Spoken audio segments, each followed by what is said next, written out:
Okay, real talk for a second. Have you ever been lying in bed at 2 a.m., completely exhausted, but your brain decides it's the perfect time to remind you of that weird thing you said in class 3 weeks ago? Yeah, that one. The conversation nobody else remembers, but you've replayed about 47 times like it's your favourite Netflix series. If you're nodding right now, even just a little, stick with me. Because what I'm about to share could honestly change the way you experience the rest of your time on campus. And no, this isn't going to be another just drink water and meditate video. We're going deeper than that. Welcome back to NeuroPrep. I'm so glad you're here. Today, we're pulling back the curtain on something millions of students are dealing with right now, but almost nobody is actually talking about: campus anxiety, and specifically, the hidden pattern behind it that once you see it, you genuinely cannot unsee. So let me ask you something kind of uncomfortable. Why is it that students today, with more resources, more information, and more opportunities than any generation in human history, are also the most anxious generation ever recorded? More anxious than students during world wars. More than students during economic crashes. More than your parents, your grandparents, all of them. And before anyone in the comments types, "It's because kids these days are soft." No, just no. Sit down. That's not it. You're not weak. You're not dramatic. You're not too sensitive. Something real is happening here. And it's wired into your brain. Let me explain. Right behind your forehead, you've got this incredible piece of equipment called the prefrontal cortex. Think of it as the CEO of your brain. It handles big decisions, planning, future thinking, all the adult stuff. Now here's the plot twist. This part of your brain doesn't fully finish cooking until you're around 25 years old. 25. But somehow, society looks at you at 18, 19, 20 and goes, okay, pick a career for the rest of your life, decide where you'll live, manage your finances, build lifelong relationships. Oh, and also have a personal brand on the internet. Good luck. Like, excuse me? I haven't even figured out how to cook rice without setting off the smoke alarm, and you want me to plan my entire future? Your brain knows it's overwhelmed, so it does what brains do when things get too much. It pulls the fire alarm. That fire alarm is anxiety. But here's the part nobody talks about. The actual hidden pattern. Campus anxiety isn't really about exams. It's not really about deadlines. It's not even really about your future.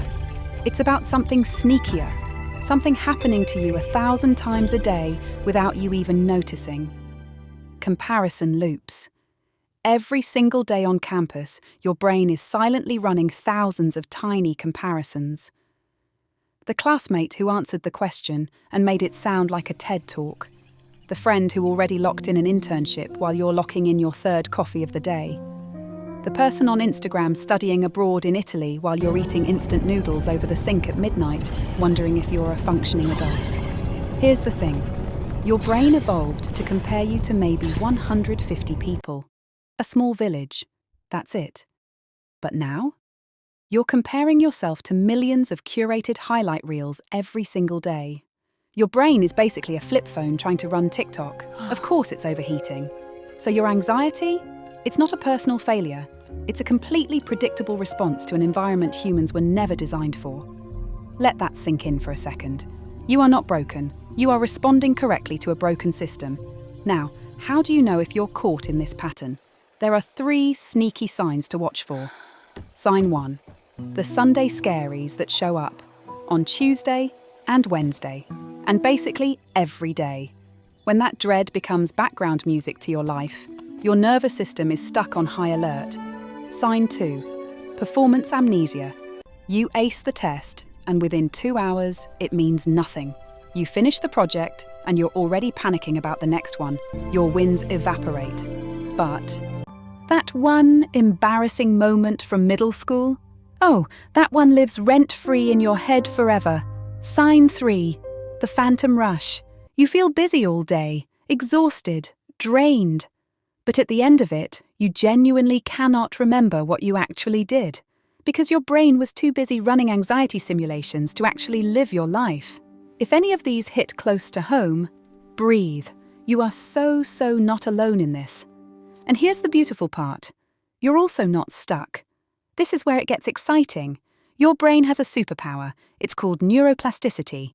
Fancy word, simple meaning. Your brain can literally rewire itself based on how you use it. Researchers at Stanford and Harvard have found that with just 8 weeks of specific practices, students show actual physical changes in their brains. The fear center, the amygdala, gets smaller. The wise decision-making part gets stronger. 8 weeks. That's 1 semester of intramural soccer. You are not your anxiety. You're the architect of a brain that's just running an outdated default setting. And defaults can be changed. So let me give you 3 things that actually work. Not vague advice, real evidence-based moves. First one, the 5-4-3-2-1 grounding technique. When anxiety hits hard, name 5 things you see, 4 things you can touch, 3 things you hear, 2 things you smell, and 1 thing you taste.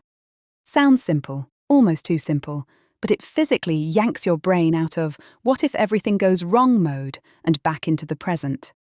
Your nervous system literally cannot be in 2 places at once. Second, the comparison fast. For 7 days, every time you catch yourself comparing, replace that comparison with curiosity.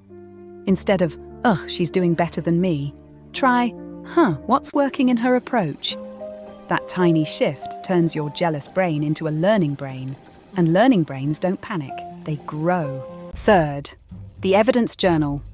Every night, write down 3 things you accomplished. And I don't mean big stuff. I mean anything. Made your bed, answered that email you'd been avoiding for a week, showed up to class on a rainy day. This rewires your brain to actually notice your wins instead of letting them slip into the void. Give it 2 weeks.